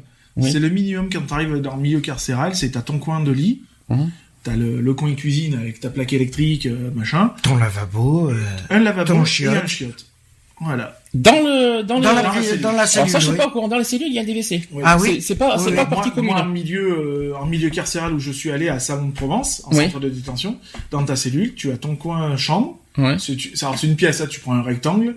Donc, tu imagines le rectangle. Et dans ce rectangle-là, tu mets ton lavabo, ton lit, ton coin cuisine et ton WC. Voilà. Super. Le confort total, en fait, en prison, c'est génial. La seule chose que tu n'as pas, c'est les ça, douches, parce que les douches sont collectives. Oui, mais rassure-moi, tu vas pas conseiller les gens de vivre en prison, j'espère. Non. Bon, c'est pour dire que finalement, on vit mieux en prison. Par contre, ça, c'est terrible de dire ça. C'est terrible à dire, mais c'est la vérité. Oui, il y a certaines prisons parce que quand on dit que t'es nourri, logé, blanchi, tu prends centre de détention quand t'arrives au quartier des arrivants, t'arrives dans cette même cellule qui est légèrement plus grande. En plus des WC, t'as la douche. À l'intérieur. Autre chose. Une famille pauvre dépense 55% de ses revenus dans le logement. Uniquement dans le logement. Parce que c'est le plus important. Alors, un chiffre accablant est pourtant vrai parce qu'en moyenne, chez le reste de la population seule, j'ai bien dit seule, 17,4% des revenus sont dépensés pour le logement et même 12,5% du revenu des plus aisés. En considérant que les 10% des plus pauvres touchent en moyenne un revenu mensuel de 678 €, c'est une moyenne, hein. Donc chômage, RSA, tout ce que vous voulez. Il ne leur reste en fait finalement que 299 € pour vivre, pour le reste. 7% des plus pauvres ne peuvent simplement plus payer leur loyer. C'est pour ça que j'ai posé la question, est-ce qu'avec le RSA on peut vraiment y arriver à payer un loyer? Non. Tout dépend du loyer. Ouais. C'est sûr qu'il faut être con, faut être tarte. Si tu touches 400 € de RSA, tu vas pas te taper un loyer à 750. Ouais. À un moment donné, il faut être logique. Non, mais même. Moi, demain, je n'ai plus la possibilité, automatiquement, je vais trouver un logement moins cher. Mais moi... Quitte à faire un sacrifice sur une pièce supplémentaire, sur un jardin, sur un garage ou une cave, j'en sais rien. Bon, voilà. Oui, mais moi, quand on était sur Bordeaux, je connaissais des personnes, ils touchaient le RSA, ils avaient un loyer de 230 €. Oh putain, c'est quoi, c'est un studio? 230 € c'est un studio, hein, normalement. C'est un 12 mètres carrés. Hein. Surtout à Bordeaux, hein. 230 € à 12 mètres carrés à Bordeaux? C'est un 12 mètres carrés. Oh, c'est pas dans Bordeaux, alors, c'est ailleurs. Hein. C'est dans Bordeaux. D'accord. Mais c'est dans un coin, voilà. Dans un coin bien dépaysé, alors, parce que 230 € à Bordeaux, on prend, hein, je vous le dis. Hein. Pour une pièce, c'est... Ça dépend combien tu es. Voilà, on t'entend plus, là, t'es loin. Reviens. Ça dépend combien il y a de personnes aussi dans le logement. Il était tout seul. Un studio, tu vas pas... Nous, par exemple, à 3, voire 4, on pourrait pas être dans un studio, c'est pas possible. Ouais, c'est sûr. Mais il était tout seul, mais avec son RSA, il y arrivait pas. Dans un T2, à la rigueur, mais dans un studio, non. Autre chiffre, il y a actuellement 582 bidonvilles en France. Au total, ce sont 17 929 personnes, alors je pense que ça évolue aujourd'hui, qui vivent dans des bidonvilles en France, c'est-à-dire 37, sachant que 37% de ces personnes sont situées en Île-de-France et 21% au Nord-Pas-de-Calais. Non, mais en Île-de-France, c'est la... Ah ben Noisy-le-Grand, par exemple. Ah ben Noisy-le-Grand, oui, Noisy-le-Grand. Ouais, c'est toute la banlieue parisienne. Autre chose toujours, c'est sur les logements insalubres. Sachez que un enfant, toujours en France, on est en France, un enfant sur 3 souffre des problèmes respiratoires. Ça fait parler ça aussi. Ils sont 33% à souffrir de sifflements respiratoires, tandis que seulement 7,1% sont touchés par ce problème dans les autres ménages. Ça fait parler aussi. Autre chose, 47,7% des adultes logés dans un logement précaire ont des maux de tête violents. Et dans cette tranche de population, 40,8% souffrent de problèmes d'anxiété et de dépression suite à leur situation précaire. L'anxiété, forcément, c'est un grand facteur. C'est ça. Et puis sachant que le stress est un facteur dangereux aussi au niveau mortalité, si je peux me permettre, on peut mourir de ça aussi. 450 000 Français. Lionel, bonjour. T'es prêt? 450 000 Français retournent vivre chez leurs parents. Bah ouais. Oui, parce moi, je suis retourné chez mes parents, non pas parce que je ne pouvais pas me débrouiller seul, c'est parce que ma situation a fait que... Alors pourquoi? Pourquoi? Parce que tout simplement, je sortais de tôle et que j'avais aucun sein à qui me vouer de toute façon, encore moins d'aide, donc voilà quoi. Donc la seule personne qui m'a ouvert les portes, c'est ma mère, quoi. Alors on me parle, je vais te dire les motifs. Après tu vas me dire si tu te sens concerné. Il y a la perte de travail. Je pense que oui. Ah oui, ça oui. Les dettes. Ouais. Les problèmes de santé. Oui, à moitié. Le logement. Oui, forcément. Logique. Alors autant de raisons qui expliquent un tel chiffre, parce qu'en 11 ans, le nombre de personnes de plus de 25 ans retournant vivre dans le foyer parental a augmenté de 20%, passant de 282 000 à 330 000 en 11 ans. Encore plus impressionnant, le nombre de personnes de plus de 60 ans vivant en colocation faute de moyens a largement augmenté, en passant de 50 000 à 83 000. Voilà. Donc les raisons, c'est quoi? C'est parce que t'as pas encore trouvé ta vie stable en quelque sorte? Non, c'est parce que t'as besoin. Non, c'est parce que moi déjà, je ne peux pas concevoir de laisser ma mère, vu son grand âge, toute seule, et puis encore moins dans un logement à 750 €, donc c'est pas possible, puisque nous on est en colocation de toute façon. Donc voilà. Donc c'est plus pour tes santé que pauvreté. Voilà, plus du côté de ma mère que pour moi, quoi. Oui, non, c'est plus pour raison santé, pour préserver ta mère, plus que pour non, parce que certains peuvent se poser des questions. Il y en a qui, c'est pour ça que je te pose la question pour que ça soit clair là-dessus. Comme ça, tu auras répondu à cette question. C'est pas pour ni pour profiter de ta mère, ni pour quoi que ce soit. Il y a aucun profit dessus, parce que de toute manière, c'est un profit mutuel, puisque autant elle profite de moi puisque je suis là, donc je suis à disposition pour aller faire les courses, pour faire certaines tâches et tout. Et puis voilà quoi. Et puis elle est là pour faire la popote, et comme ça, on mange bien quoi. Alors attends, tu préserves ta mère, mais ta mère sert à faire la popote. C'est logique. On est en colocation, donc c'est un peu donnant-donnant, quoi. Je veux dire, donc on vit ensemble, donc on a tous des tâches bien précises. Et puis voilà, quoi. Donc je veux dire, moi je m'occupe de tout ce qui est administratif, les courses et tout ça, et puis certaines tâches ménagères ou quoi que ce soit. Ma mère, je lui laisse un minimum d'autonomie aussi. Puisqu'il faut lui laisser son... Encore un petit peu, tu vas devenir un Tanguy, y a pas de souci. Encore un tout petit peu. De toute façon, j'assume pleinement, et honnêtement, les gens, je les emmerde. Donc voilà, quoi. C'est pour ça que je te pose la question, parce qu'il y en a certains qui se reprochent là-dessus, donc c'est pour ça qu'au moins la réponse est claire là-dessus, comme ça tu auras répondu à cette question. C'est pas une histoire de profit, c'est plus pour préserver... Voilà, c'est plus pour préserver dans le sens où... Moi, demain, ma mère, elle viendra à mourir, pas de malheur quand même. Voilà, il faudra bien que je me démerde, quoi. Donc et puis je me suis déjà démerdé plus d'une fois, donc voilà. J'ai vécu dans mon propre appartement. Alors, autre chose. Pour les sans domicile fixe, ils sont 14 600 à vivre dans la rue, totalement. Alors, ça veut dire, explication, c'est pourquoi, il y en a plus que ça en France, je vous rassure, il y a beaucoup plus d'SDF que ça. Mais 14 600 à vivre dans la rue, ça veut dire qu'ils n'ont pas non plus de logement dans un foyer. Dans un hébergement. Dans un hébergement. Donc, ça veut dire que 14 600 vivent totalement dans la rue. En France. Attention. Il faut pas confondre, parce qu'il y a deux sortes de SDF. Il y a Oula. les sans domicile Toi, fixe. tu vas t'attirer une foudre là-dessus. T'es Ouais, déjà mais c'est attiré un une constat foudre. que j'ai fait, étant sans domicile fixe, Mhm. c'est un constat que j'ai fait. Il y en a qui le veulent y rester. Mhm. Mais il y en a qui veulent s'en sortir, mais on leur ferme les portes. Le problème, il est là. C'est qu'il faut pas mettre tout le monde dans le même panier. Oui, alors attends. Il y a des sans domicile Ça ne- fixes qui veulent s'en sortir, mais on leur ferme les portes, et il y en a, ils veulent pas s'en sortir. Alors, je vais quand même faire Ils les se chiffres. plaisent dans leur merde. Je vais quand même faire les chiffres exacts. C'est que la France compte aujourd'hui à peu près entre 140 000 et 150 000 SDF au total. confondu. Au Tout total. confondu. Ensuite, il y a 91 000 personnes chaque année qui sont menacées d'expulsion.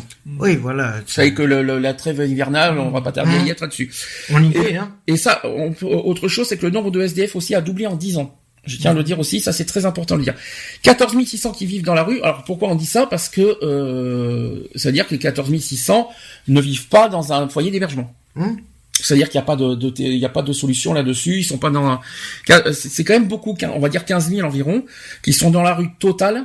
En hiver, je peux vous dire que là, il y a de quoi grincer des dents, je peux dire. Est-ce que vous connaissez en France la durée de vie moyenne d'un SDF?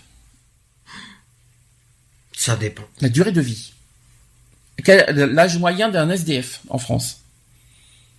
D'abord, nous, on va dire en guise normale, vous connaissez l'âge moyen? Il y a beaucoup de jeunes en ce moment. On meurt à combien aujourd'hui? 20. Tu meurs à 25 ans toi, aujourd'hui. Non, je crois que c'est plus vieux que ça, c'est beaucoup plus vieux que ça. Je crois qu'on est à 60.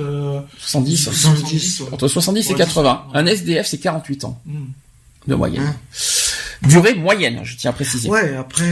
La durée de vie moyenne des SDF est estimée à 48 ans, tandis qu'elle est de 82 ans pour le reste de la population française. Voilà la réponse. Et les causes principales de ces décès, je vais vous les dire, vous allez me dire ce que vous en pensez. 20% sont dus à des morts violentes, comme une intoxication accidentelle.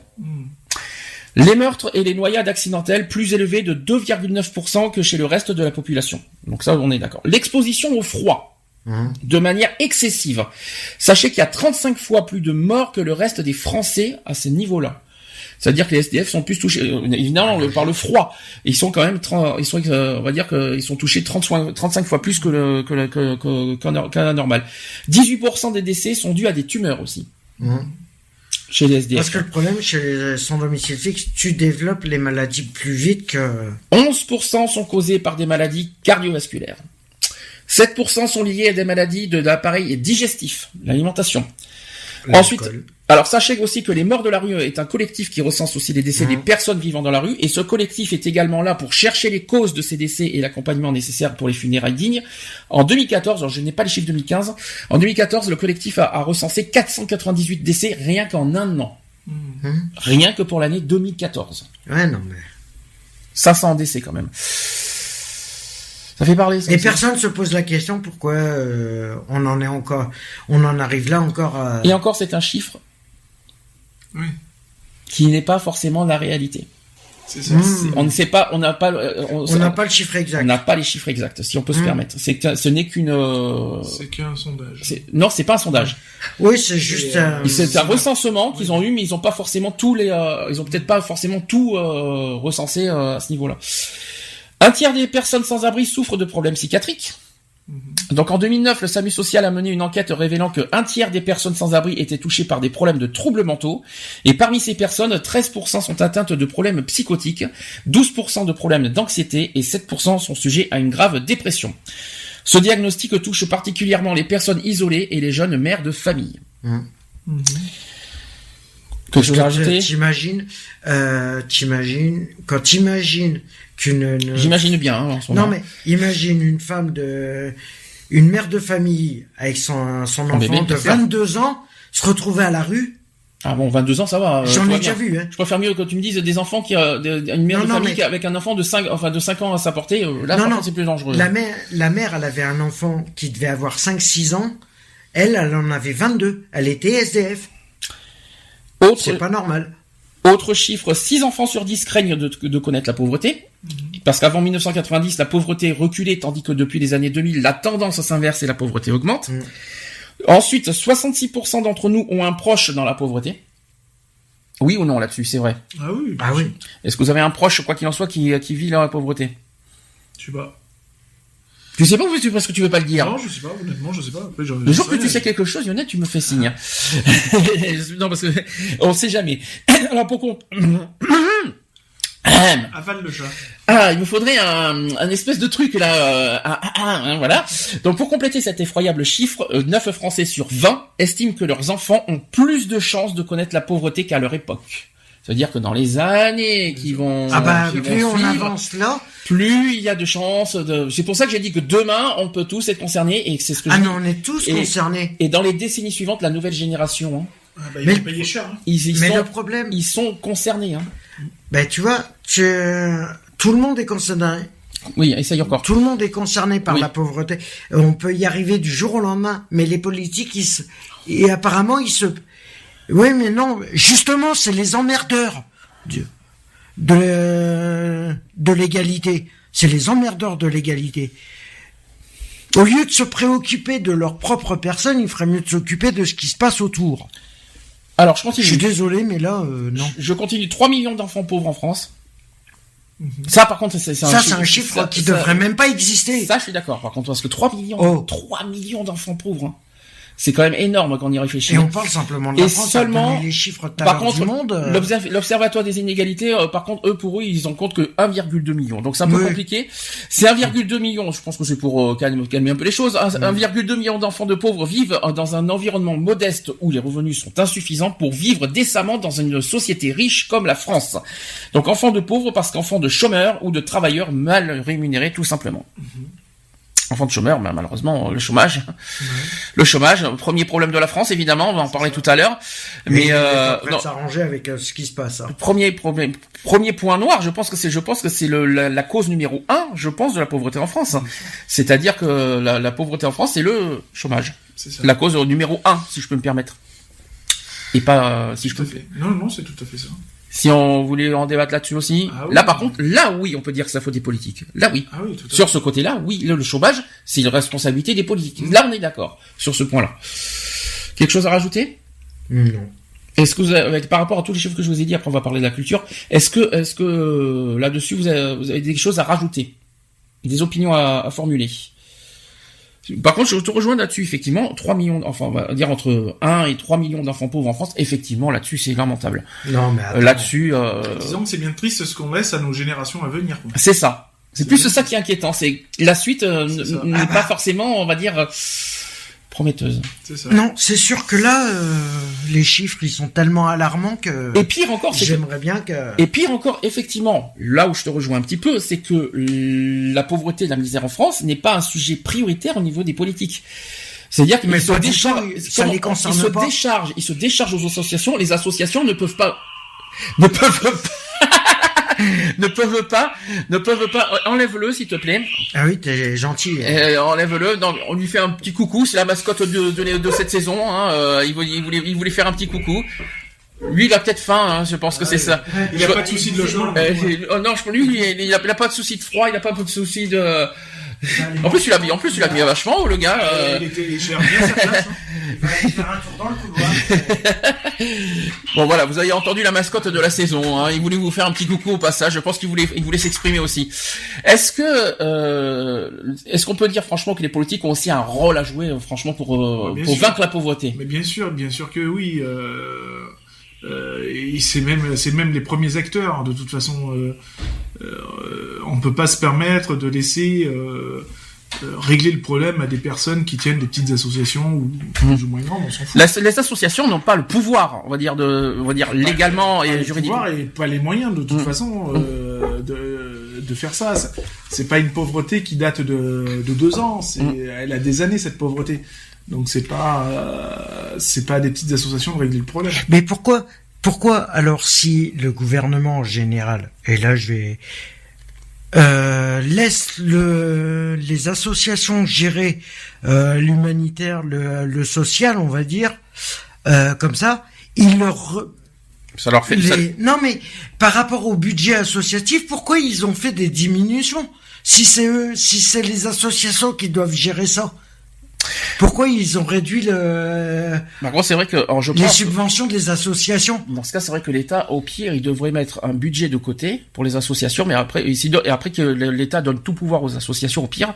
Mais il faut gérer. En fait, les associations, pour moi, manquent de pouvoir, on va dire. Mais c'est surtout le manque de moyens pour subvenir aux trucs. Est-ce qu'on doit passer uniquement par les finances pour arriver à vaincre la pauvreté?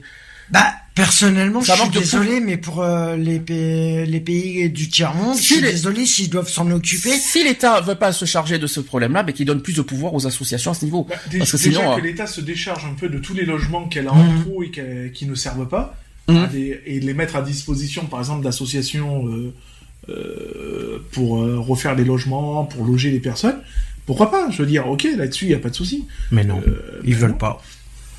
Ils préfèrent laisser. Ça parce qu'on a un patrimoine, alors on peut pas y toucher parce que c'est classé, c'est machin. C'est nul ça. Il arrive un moment donné, avec ça. Faut arrêter les conneries. Alors moi demain je vais construire une tour avec 4 feuilles d'or dessus et ça va devenir un monument historique et t'y toucheras pas. Ouais. Alors, on va revenir au niveau de la journée qui va y avoir lieu dans 2 jours dans toute la France, même dans tous les pays du monde. Donc on dit que la culture est un moyen de lutter contre la misère. Est-ce que pour vous c'est vrai? Après, ça dépend ce qu'on entend par culture. Est-ce qu'on a besoin vitalement de la culture? Un minimum de connaissances. C'est un enrichissement personnel. Mm-hmm. Puis c'est ce qui te permet plus tard d'avancer. Donc vital, oui et non. Donc au minimum de connaissances, au niveau de la langue, au niveau du langage, au niveau de l'écriture, la lecture. On est d'accord. Le jeu. Non, je suis pas sûr que le jeu est un. Il n'y a pas besoin d'un bac+2 pour gratter un tac au tac. Hein. Non, mais pour pas le jeu. Je parle pas au niveau de la Française des Jeux et tout ça. Je parle le jeu pour les enfants qui permet un éveil.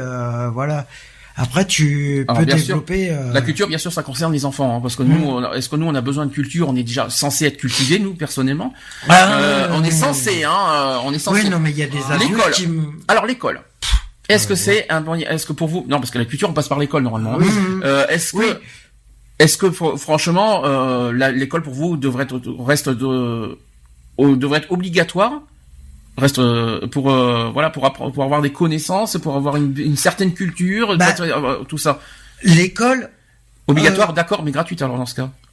C'est ça. Non mais regardes, tu prends l'école. Pour les pauvres, je suis désolé, les pauvres n'ont pas les moyens de payer l'école. Oui, les pauvres, voilà, je suis désolé, et il faut quand même avoir le problème.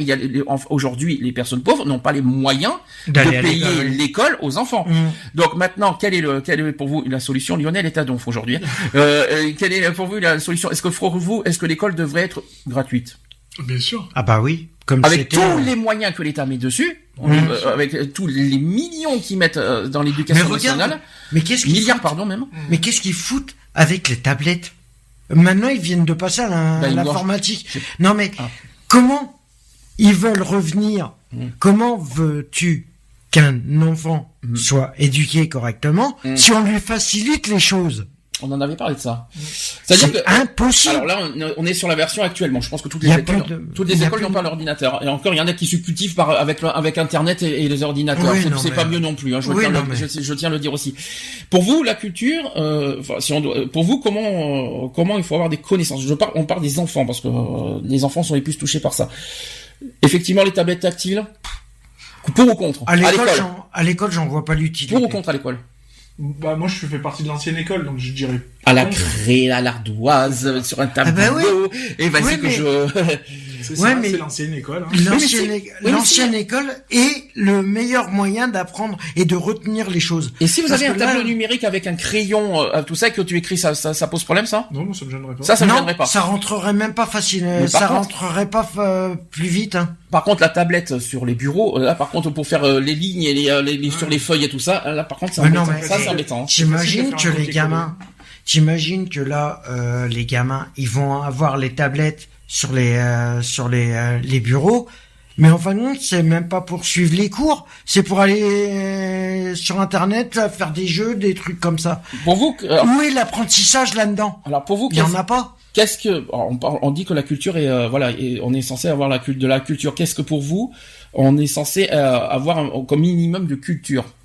Pour vous, selon vous, Quel est pour vous le minimum à avoir? Donc lecture, écriture, on est d'accord. Oui, Ensuite, savoir compter. Voilà, et puis après avoir un minimum de culture générale, un minimum de savoir un peu l'histoire. Ça te pose problème de pas c'est toujours bien de savoir un petit peu l'histoire de son pays. Non, mais c'est pas question pour un champion non plus. Non, mais bon, voilà, de connaître l'histoire du pays dans lequel tu vis ou de ton village ou n'importe quoi. Je trouve que c'est. T'as besoin de connaître l'histoire du pays pour travailler. Moi, je trouve ça intéressant. Ça te permet de mieux t'intégrer dans le lieu où tu es, quoi. Oui, mais ce que je veux dire, c'est normalement, on est censé avoir un minimum de culture pour apprendre, pour plus tard avoir un travail. Nous sommes d'accord.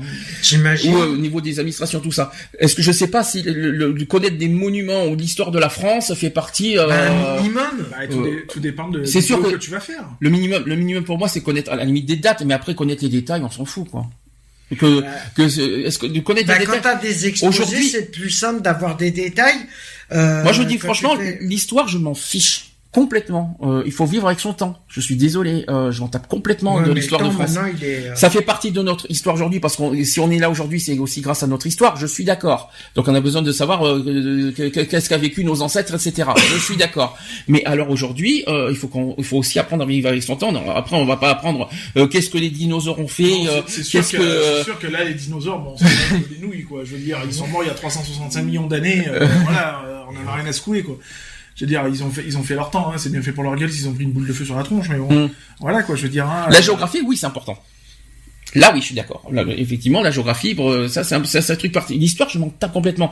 Les maths, bien sûr, t'as intérêt d'apprendre des maths. Parce que, notamment, pour faire ton budget, etc., t'as intérêt d'apprendre.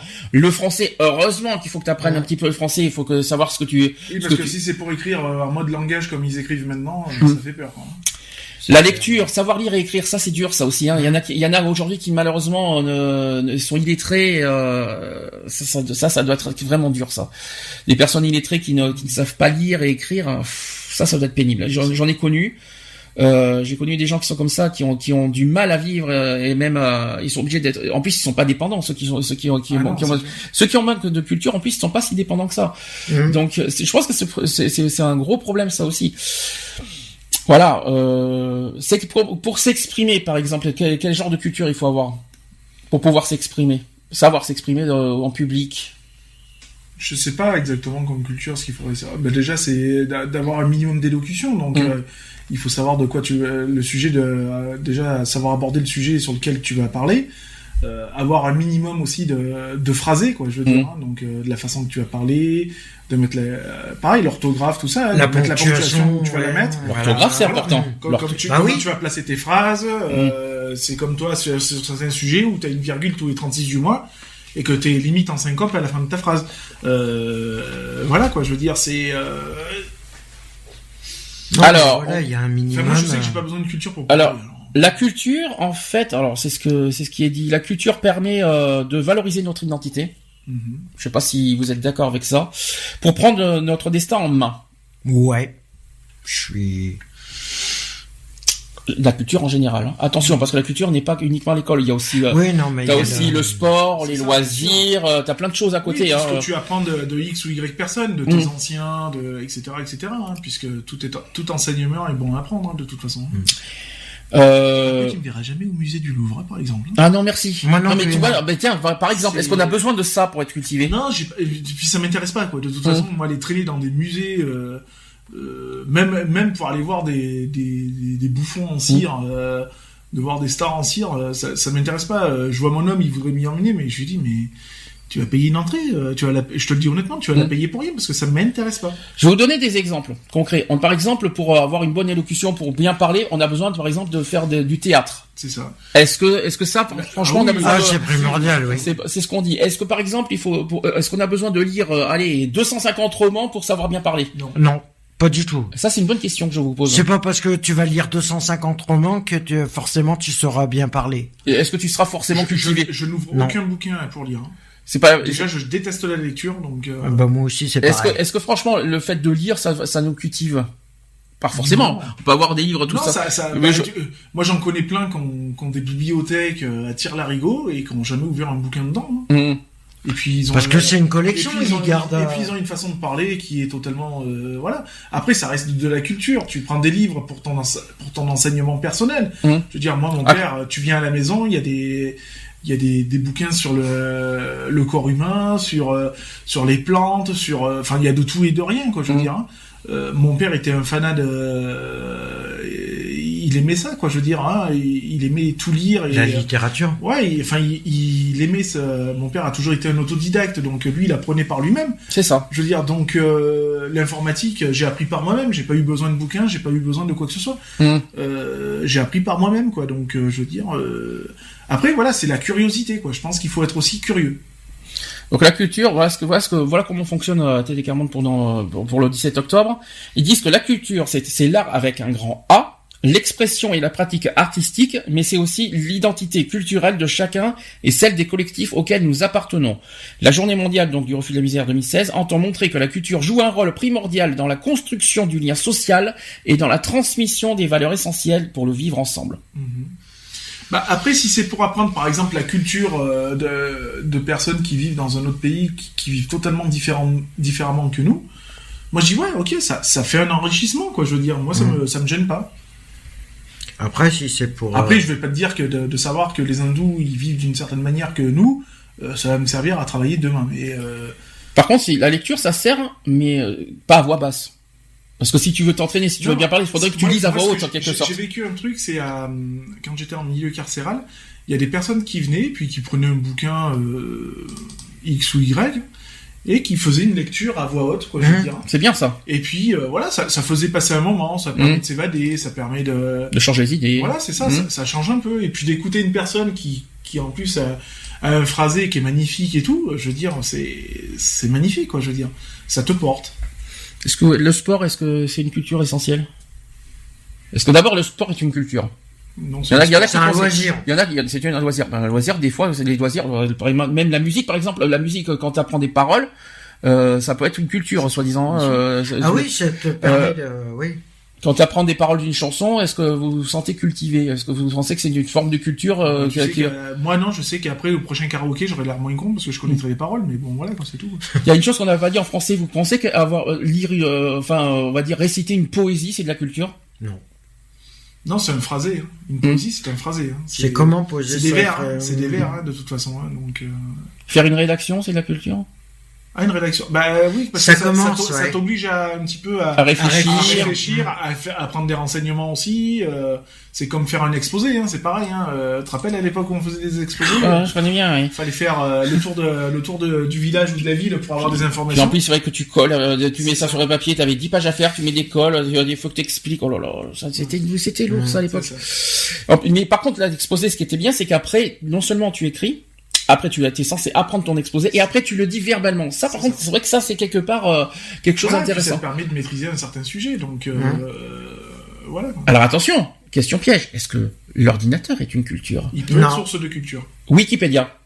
C'est une source de culture. Au moins t'apprends des choses. C'est une bibliothèque, hein, multimédia, mais c'est une bibliothèque, hein, donc. Wikipédia, pas Winnie. Ouais, mais il y a des faux. Non mais l'ordinateur Internet est une encyclopédie de toute façon, ce qui te permet de faire des recherches. Pour lire, oui, mais pas pour. Mais après, quand tu dois faire des exercices, par exemple, il est inutile. Si tu fais des exercices ordinateur, ça n'a aucun intérêt. Sûr que, si tu écris sur Word et que t'as le correcteur automatique, ça sert pas à grand chose. C'est ça. C'est un exemple. Ça sert pas à grand chose. C'est pas ça qui va t'expliquer pourquoi. T'as fait une faute là. Au bout de 3 machins indicatifs, le 3e est au machin. Ah, ça c'est marrant que Word fasse ça au niveau verbal, t'imagines? Ouais, mais c'est voilà. Ça c'est marrant ça. Ça t'explique à l'heure actuelle, ça t'explique pas pourquoi.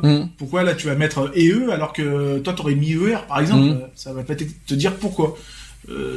Voilà, donc c'est vrai que l'ordinateur de ce côté-là, bon, ça rend pas forcément service. Enfin voilà quoi, je veux dire. Après l'ordinateur, oui, a son utilité aussi quand même.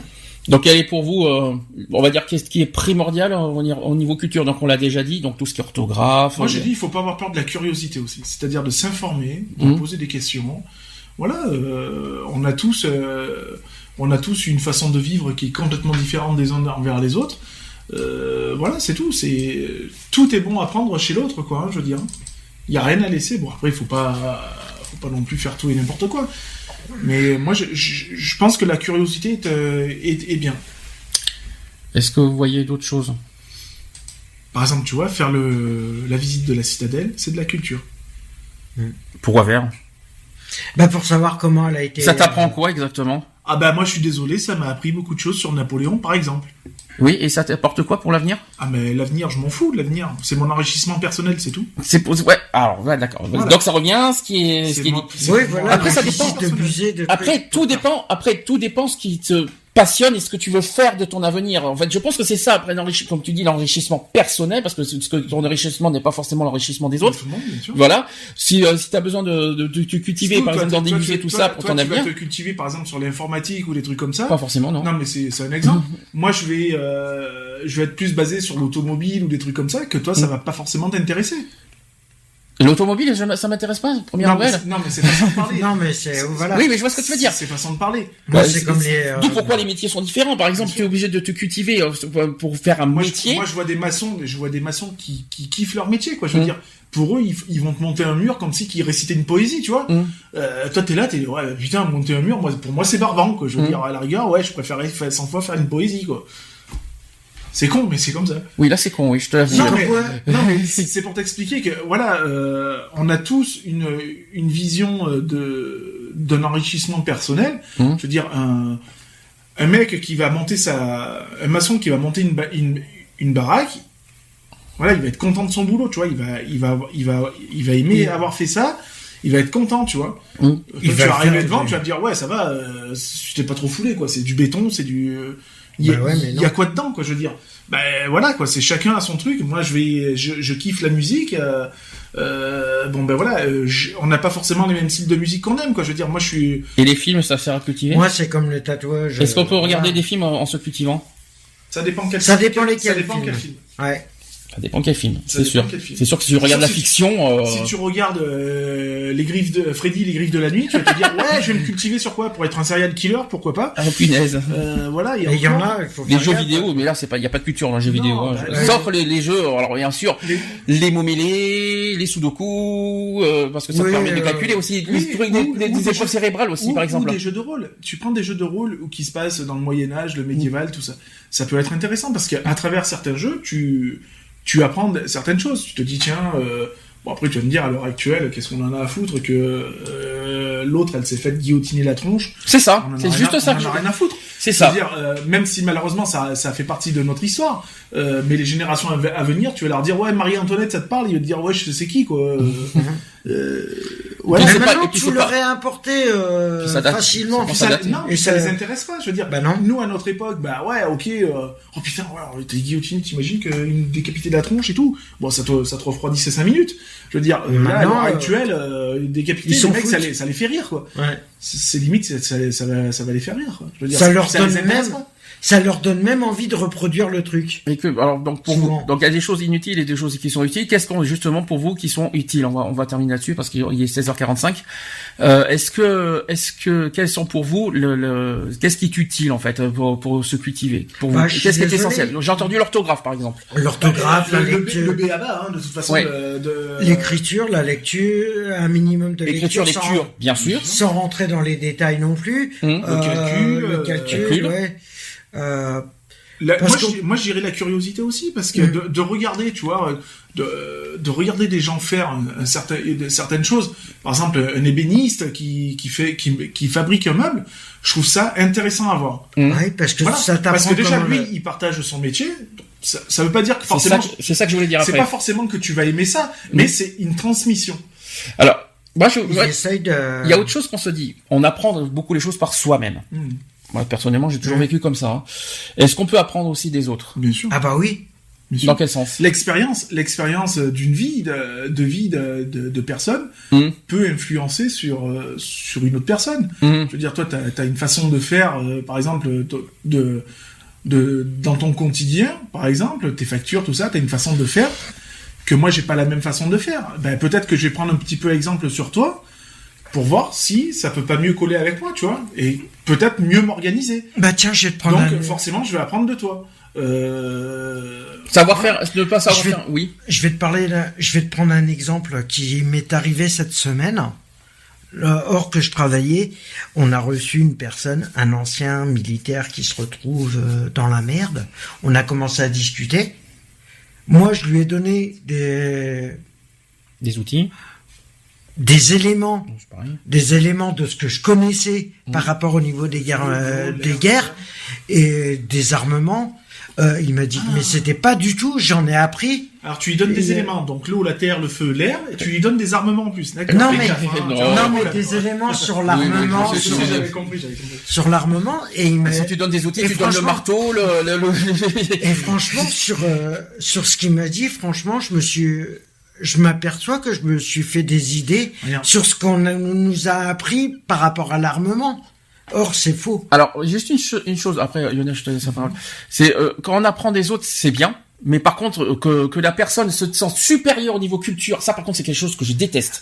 Ah, mais Les pas gens, du tout. c'est pas parce que la personne a une culture, on va dire, super, qu'il est plus intelligent. Vous voyez ce que je veux dire? Bah non. Ce qui est bien, je préfère mieux qu'une personne, au lieu de la péter au niveau de sa culture générale, utilise justement